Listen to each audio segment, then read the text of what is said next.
Сәлем достар, сіздермен бірге Zenadels арнасы, және бүгін біз сіздермен алдыңғы жасаған үйдің есігін, терезесін және крышасын жасайтын боламыз. Осы видеода достар, видео басталмай жатып арнаға жазылып кетейік, қолдау білдіріп дегендей. Олай болса біз видеомызды бастаймыз. Алдымен достар, біз үйдің маңызды рөлін атқаратын үйдің шатырын жасау керек бізге. Алдымен біз бағытқа қараймыз, мұндағы бағытқа қараймыз және Y бағытына минус Y бағытын басамыз. Дәл осында үйдің алдына әкеп қоямыз өзімізді. Енді мен қайтадан Shift A батырмасын басамын. Енді мына жерде астынан Image батырмасынан және мына жерде Reference деп тұрады. Осы Reference батырмасын басамыз. Кейін біз өзіміздің тартқан, сол баяғы өзіміздің тартқан үйдің жобасын тартып аламыз. Жобаны тартып болғаннан кейін біз жайлап S батырмасын басып, суретті осылай кішірейтеміз. Өйткені біз мына объектімен бірдей қылып алуымыз керекпіз. Мұндағы қарайтын болсақ жақсылап, мұнда жалғыз үйдің крышасы 4 бұрышық болып тұр екен. Алды 3 бұрышық болып бастаған, жоғарғы крышасы, артқы крышасы. Мына енді алдыңғы навесті болғаннан кейін, үйдің кішігірім навесті болғаннан кейін бұл жер 4 бұрышық болып, жеке дара болып шығып тұр. Ал арт жағындағы ол 3 бұрышты крыша болып тұр. Мұнда қарайтын болсақ достар, бізде крышаның төбесіне көрсетілген, мұндағысы сол жақтағы крыша, мұндағысы оң жақтағы крышаның оң жақтағы беті, мына жақтағы сол жақтағы беті. Ал оң жақтағы бетіне қарайтын болсақ, дәл осылай 3 бұрышық создавать етілген. Мұнда гараждікі тоже тұр. Гараждікі қатты особо маңызды емес. Бірінші біз үйдің крышасын жасап алу керек бізге. Енді жақсылап қарайтын болсақ, мына жасыл сызық көріп тұрмыз ғой. Y бағытына қарай кететін. Дәл осы жасыл сызықты басып тұрып, сәл артқа тартамыз. Енді біз үйдің шатырына қарай үйдің крышасын жасайтын боламыз. Алдымен біз Shift A батырмасын басамыз және Mesh бағытынан Plane объектісін аламыз. Plane объектісін алғаннан кейін дәл осылай келтіріп аламыз. Жобаға жоғарғы бетінде Z бағытын басамыз. Z бағытын басқаннан кейін бізде әдеттегідей X-ray батырмасын басамыз. Бізде мұнда тұрған, іштегі тұрған үйдің өлшемі тұр. Осы үйдің өлшеміне қарай реттеп аламыз біз осы Plane объектісін. Енді біз сәл кішірейтеміз. Былай реттеп қойып аламыз үйдің өлшеміне қарай. Енді біз мұндағы бұрышын кішірейту керекпіз. Ол үшін біз тап батырмасын басамыз. Сол жақтағы бұрышқа қарайтын болсақ, нүктеме, кескіндеме және бет, сегменттер бетін белгілеу. Енді бізге бұл жерде екінші батырманы басу керек болады. Кескіндеме. Біз мұндағы бірінші беттегі сызбаны белгілеп аламыз. Бір бассақ өзі белгіленіп қалады. Енді біз жоғары қарай көтереміз. Бұл жерде Move деген батырманы басамыз. Move деген батырманы басқаннан кейін бізде осында 3 бағыттық шығады. Бізге осы жасыл сызықты тартсақ дәл осылай. Міне біз өзіміздің үйіміздің жобасына келтіріп алдық Plane объектісін. Енді біз тап батырмасын басып қайтадан шығып кетеміз. Енді біз қайтадан X-ray батырмасын өшіреміз. Бізге керек емес ол. Міне мұнда біз үйдің крышаның бастамасын үйдің размеріне келтіріп алдық. Енді біз тура ортасынан бөлетін боламыз Plane axisті. Тап батырмасын басамыз әдеттегідей. Енді біз Ctrl және R батырмасын бассақ, бізге дәл осыны сызықтың ортасына апарсақ, алдында айтқандай вертикалдық сызыққа апарсақ, бізге горизонталды түрде сызбаны кескіндемені көрсетеді. Міне біз кесіп алдық. Дәл осы көк сызықты сәл тартамыз жоғары. Дәл осы тартамыз. Енді тап батырмасын басамыз қайттан. Енді біз мұндағы көк сызықты төмен қарай түсіреміз. Міне достар, біз үйдің бастапқы крышасын жасап алдық. Енді бізге мұнда тұрған гаражының крышасын жасап алу керек. Өйткені бізде қазір екінші рөл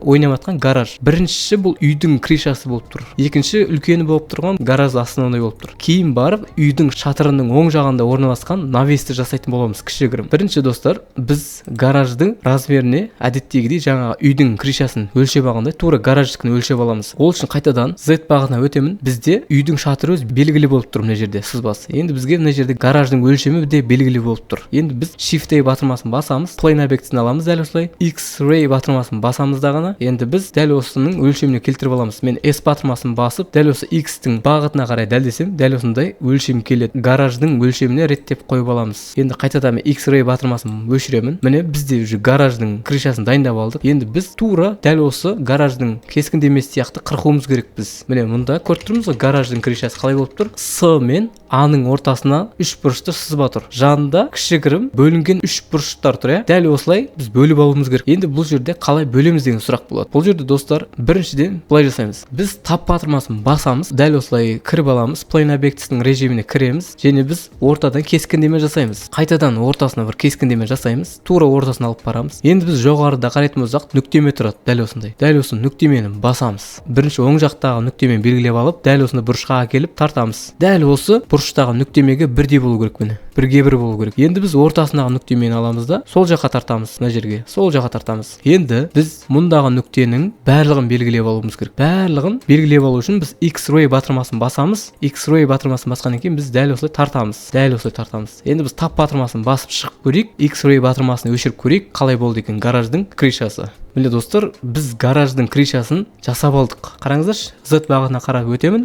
Гараждың крышасын дәл суреттегідей жасап алдық. Енді біз жақсылап үйдің крышасына мән беретін болсақ, бізде екі шеті ашық тұр. Бұл екі шетін жабу керек болады. Ол үшін біз осы үйдің крышасын белгілеп аламыз, тап батырмасын басамыз. Біз әдеттегідей кескіндемені басатын боламыз, белгілеп. Мұндағы кескіндемені және мұндағы кескіндемені белгілеп аламыз. Shift батырмасын басып тұрып белгілеп аламыз. Енді F батырмасын басамыз. Алдын үйреткен кезде F батырмасы екі сызықты немесе екі нүктемені бір-біріне жалғастырып беретін функция бұл F батырмасы. Дәл солай екі сызбаны белгілеп аламыз. Shift батырмасын басып тұрып және F батырмасын басамыз. Міне, біз өзіміздің крышамыздың екі жерін жауып алдық. Енді достар, бізге основной кіреберіс, үйдің кіреберісінің дәл осы навесті жасайтын боламыз. Бұл жолы үйдің оң жағынан алынады екен. Тура ортасына біз үш бұрышты крышаны қоятын боламыз. Қалай жасаймыз оны? Қазір бірге жасап көреміз. Так, алдымен достар, біз әдеттегідей Shift A батырмасын басамыз және Plane объектісін аламыз. Plane объектісін, ойбай кешірім сұраймын, мен тап батырмасының режимнің ішінде алып жатыр екенмін. Тап батырмасын басып шығып кетемін. Енді мен қайтадан Shift A батырмасын басамын, Plane объектісін аламын. Дәл мен көрсеткендей осындай өлшемге келтіріп аламыз. S батырмасын басамыз және дәл осындай сызбаға, дәл осы нүктеге ішіне тартамыз кішігірім. Міне дәл осы тартып алдық. Примерно осындай өлшем болады. Байқасаңыздар, мұндағы терезенің жанында,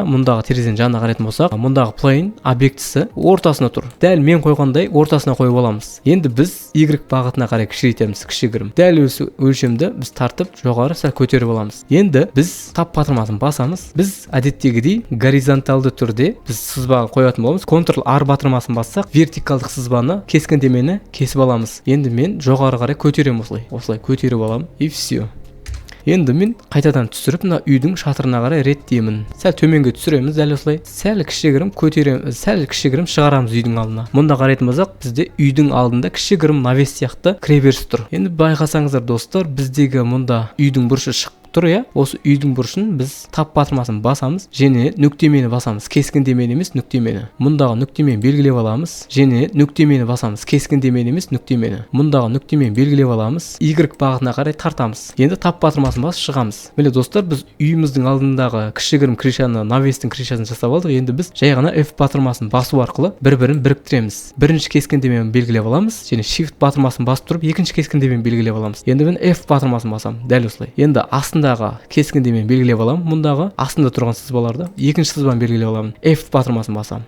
И бізде байқасаңыздар, үйдің ішінде мұнда крышаның іші көрініп тұр, үйдің ішіндегі мына жерде. Енді біз бұны сәл жоғары көтереміз. Көк сызық көріп тұрмыз, осы стрелканы. Осыны сәл жоғары көтерсек, болды. Бізде уже өзінің нормасына түседі. Міне достар, біз үйдің крышасын реттеп алдық. Енді біз үйдің терезесін және есігін жасайтын боламыз. Гараждың есігін жасайтын боламыз бірге бір. Достар, біз алдымен терезесін және есігін жасап алу үшін енді біз Shift A батырмасын басып, өзімізге керекті объектіні алып аламыз. Әдеттегідей біз Plane объектісін алмаймыз бұл жолы. Өйткені бізге кубик керек болады. Кубик объектісін осылай алып аламыз да бірінші. Дәл осындай терезенің өлшеміне келтіріп, бірінші тексеріп, өлшеп аламыз. Бірінші тексеріп өлшеп аламыз. Дәл осылай қойып, мұндағы терезенің өлшеміне қойып, реттеп аламыз. Негізі достар, терезенің дайынын қойсақ та болады. Просто мен дайынын қойып сіздерге үйреткім келмейді. Бірінші біз терезені өзіміз жасап үйренейік, соған әдеттейік. Соған әдеттену керек негізі достар. Міне біз терезенің екі жеріне дәлдеп қойып алдық. Енді біз S батырмасын басып, мишканың ортасын бірдей бассақ, бізде дәл осында 3 сызық тұрады. Сол кезде бізде таңдау бағыты береді. Мұнда ақ сызық тұр ғой, мына ұзын болып тұр ғой ақ сызық. Осы бізге таңдау бағыты береді. Мысалы мен қызылға апарып қоятын болсам, қызылға бұл екі жаққа X бағытына қарай созылып кетеді. Егер менің мұнда ақ сызығым Y жасыл сызыққа қарай белгіленіп тұрса, бұл Y бағытына қарай созады. Осы ақ сызық Z бағытына қарай тұрса, значит бұл Z бағытына қарай өзінің өлшемін үлкейтеді. Енді біз Z бағытына қарай кішігірім осылай үлкейтіп аламыз. Кішігірім дәл осылай түсіріп алдық. Енді біз дәл осы терезенің өлшеміне былай қойып аламыз. Міне біз терезенің өлшеміне келтіріп жасап алдық. Енді біз терезенің рамкасын, терезенің ішін істеу үшін, жасау үшін дұрыстап біз тап батырмасын басамыз. Тап батырмасын басқан кезде бізде полный беті белгіленіп тұр. Енді бізге полный полный бет емес, мұндағы беті мен ішкі беті керек болады. Ол үшін біз X-ray батырмасын басамыз. Өйткені біз мұнда қарайтын болсақ, жоғарыда нүктемесі тұр және мұндағы шетінде, екі шетіндегі нүктемелер тұр. Бұл полный объектінің осы кубоктың бағыттары тұр. Бізге қай бағыт керек деп өзі көрсетіп тұр, нүктемелерімен көрсетіп тұр. Бізге мұндағы сырттағы нүктеме мен іштегі нүктеме керек. Екеуін бірдей белгілеп алды. Мен shift батырмасын басып, мен қайтадан X-ray батырмасын басамын. Бағытымызды өлшеп алдық. Енді мен I батырмасын басамын. I батырмасын басып, мишканы сәл жылжытсам, осылай көрсетеді маған. Қай бағытқа қоясыз деген сияқты көрсетеді маған. Мен осы бағытқа қойып аламын. Енді S батырмасымен мишканың ортасын бассам, X батырмасымен бірдей сәл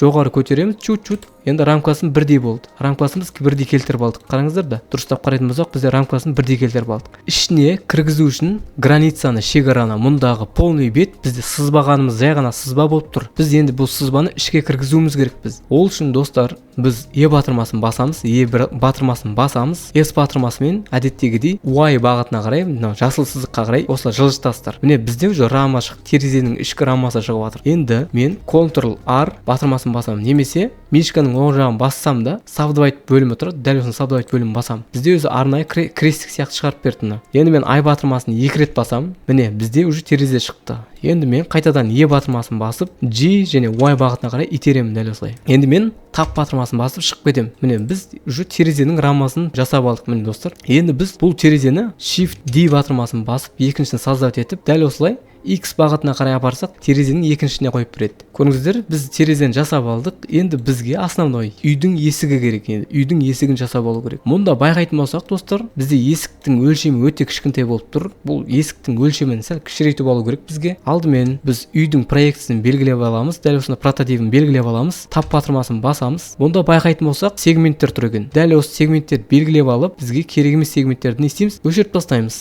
X батырмасын басамыз, Faces деген бетті басамыз. Іште тағы да сегмент тұр екен, осыларды белгілеп аламыз. Shift батырмасын басу арқылы. Және мен X батырмасын басамын, Faces деген бетті басамын. Так, мұндағы астындағысын да алып тастай салайын. Астындағысы керек емес.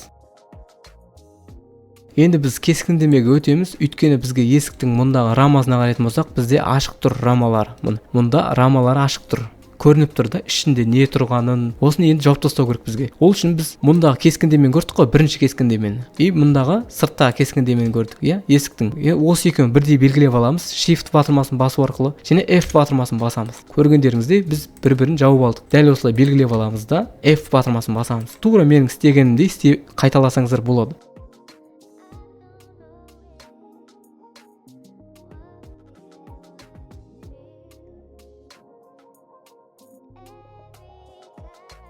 Міне, біз өзіміздің есігіміздің рамасын F батырмасымен целый қылып алдық. Көргендеріңіздей, енді біз Tab батырмасын басып қайта шығамыз. Енді бізге үйдің есігін жасау керек болады. Енді біз қайтадан Shift A батырмасын басамыз, кубик объектісін аламыз. Кубик объектісін әдеттегідей кішірейтіп аламыз S батырмасымен. Енді біз мұнда 3 бағытты көріп тұрмыз ғой. Дәл осының жасыл сызығын тартып, мына сыртқа қарай шығарып аламыз. Көріп тұрғандарыңыздай біздегі кубик есікке үлкен болып тұр. Сондықтан біз есікке қарай өлшемін пример ретінде алдын ала өлшеп алу керек. Ол үшін біз мұндағы S батырмасымен мишканың оң жағын бассақ, әдеттегідей мен көрсеткен сызба көрінеді. Ақ ұзын сызбаны көрдік қой. Осы Y бағытына қарай кішірейтем. Енді біз жоғары қарай сәл көтеру керек. Қайтадан кішірейтеміз Y бағытына қарай. Енді есіктің размеріне келген сияқты, енді жай ішке кіргізіп өлшеміне келтіріп аламыз. Үйдің есігінің өлшеміне келтіріп аламыз. Осылай келтіріп аламыз пример ретінде. Міне достар, біз үйдің есігін келтіріп алдық алдын ала. Енді біз үйдің есігінің рамасын, құлағын, есіктің құлағын істеу керек болады бізге. Енді біз Tab батырмасын басамыз әдеттегідей. Мұндағы сыртындағы бетін ғана белгілеп алу керек болады бұл жолы бізге. Біз жоғарыда әдеттегідей сегмент белгілеу бетін басамыз. Дәл осылай есіктің сыртын белгілеп аламыз да. I батырмасын бассақ, бізде осындай шекара ашылады, осындай граница ашылады. Бізге таңдау береді өлшемге. Дәл осындай өлшемге келтіресің бе деген сияқты. Мен дәл осы өлшем қойып аламын. Дәл осындай граница сызып аламын сыртына. Енді E батырмасын басып, Y бағытына қарай сәл шығарамыз. Міне, сәл шығардық сыртқа қарай. Енді мен S батырмасын басып, сәл ішке қарай кіргіземін. Міне, бізде есіктің формуласын шығарып алдық. Tab батырмасын басып шығып кетеміз. Енді достар, бізге Shift A батырмасын басып, мұнда mesh бағытына қаратып, Shift Here деген объект тұр ғой, осыны аламыз. Осындай объектіні аламыз, осыны кішірейтеміз. Бұл есіктің бұрап ашылатын құлағы. Мишканың оң жағын басып, Shade Smooth беріп жібереміз. Дәл осы есіктің тұтқасы қылып қойып аламыз пример ретінде осылай. Бұл есіктің тұтқасы достар. Міне пример ретінде осылай қойып аламыз. Енді бізге гараждың есігін жасау ғана қалды. Қазір оны бірге жасайтын боламыз. Алдымен біз Shift A батырмасын басамыз және кубик объектісін аламыз. Әдеттегідей кубик объектісінің S батырмасымен мишканың оң жағын бірдей басып, дәл осы Y бағытына қарай дәл осылай өлшемге келтіріп аламыз. Дәл осы өлшем келтіріп аламыз. Енді кішірейтеміз. Кішірейтіп барып, дәл осы гараждың есігіне қарай, өлшеміне қарай біріктіреміз. Бір-бірінің өлшемін дұрыстап біріктіретін боламыз.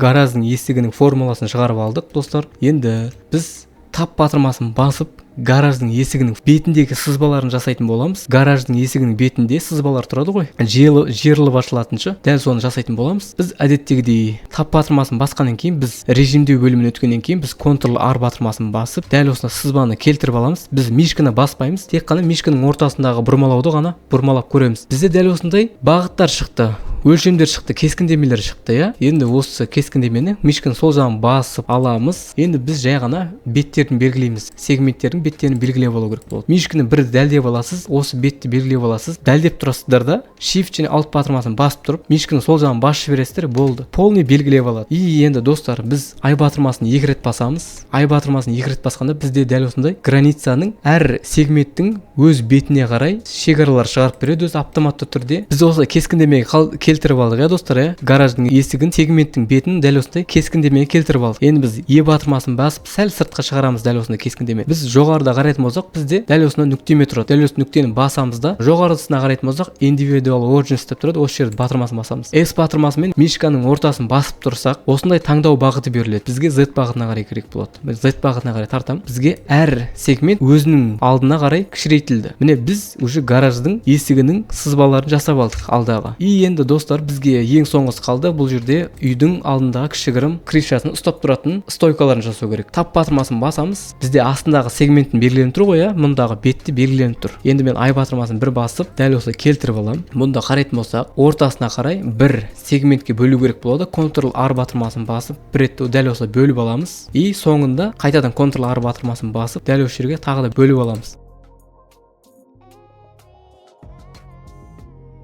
Астына қарайтын болсақ, достар, бізде сызықтар қисық болып кеткен. Бізде сызбалар қисық болып кеткен. Мұндағы сызбаны көрдік қой, дәл осы сызбаны бірдей қылу үшін біз былай жасаймыз. Полный белгілеп алу үшін Shift және Alt батырмасын басасыздар, дәл осылай полный белгілеп алады. Сол кезде сіздер мұндағы сол жақта құралдар тақтасына қарайтын болсақ, бізде Scale деп тұрады. Дәл осы Scale батырмасын таңдаймыз. Енді біз жасыл сызықты көріп тұрмыз ғой. Осы жасыл сызықты ішіне қарай тартсақ, бізде сызық текстеледі. Оны алдын ала көріп алу үшін, біліп тұру үшін -Z бағытына өтеміз. Біздің сызығымыз қанша өлшемде түзіленді. Міне бізде сызығы енді бірдей болды. Енді мұндағы сызықты бірдей алу керек. Қайтадан белгілеп аламыз. Shift және Alt батырмасын басып, қайтадан осы Y бағытына қарай дәл осы тартамыз сызықты. Scale батырмасымен біз өзіміздің сызықтарымызды текстеп алдық.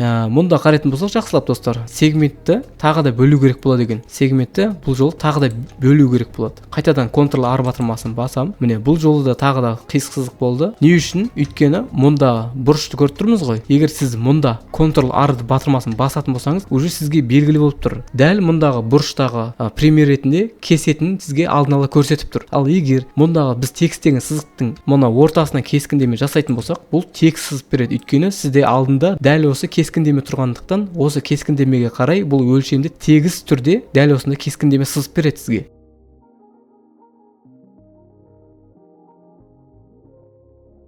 Көргендеріңізде бізде үйдің алдыңғы навесті шықты, но енді қатты бір суреттегідей ұқсамады, қатты ұқсамады, бірақ барынша келтіре алдық. Енді біз қоршауларын істеп қоя салайық. Ол үшін қайтадан навесті белгілейміз, тап батырмасын басып, дәл осылай Ctrl-R батырмасын басамыз. Тағы да мұнда Ctrl-R батырмасын басып, енді полный бит кесіп болдық. Мұнда қарайтын болсақ, мұнда стойкалардың ортасынан біз сегмент беріп шықтық. Енді біз Shift және Alt батырмасын басып, сегментімізді белгілеп, өзіміздің сызбамызды белгілеп аламыз. Полный стойкаға біз сызба беріп шықтық. Енді біз полный белгілеп алып, бірдей түсіреміз паске қарай, кішігірім түсіреміз. Z бағытын басып, дәл осы кішігірім түсіріп аламыз. Өйткені бұл біздегі кішігірім қоршау болып есептеледі. Өзіміздің сызбаларымызды реттеп аламыз. Біз әдеттегідей мұндағы бетті және мұндағы бетті белгілеп аламыз. I батырмасын бір басамыз. Міне, I батырмасын бастық. Енді біз S батырмасын басып, осы X бағытына қарай тартамыз, қысамыз. Қайтадан жоғары белгілеп тартамыз. Енді E батырмасын басамыз да G және Y бағытына қарай тартамыз.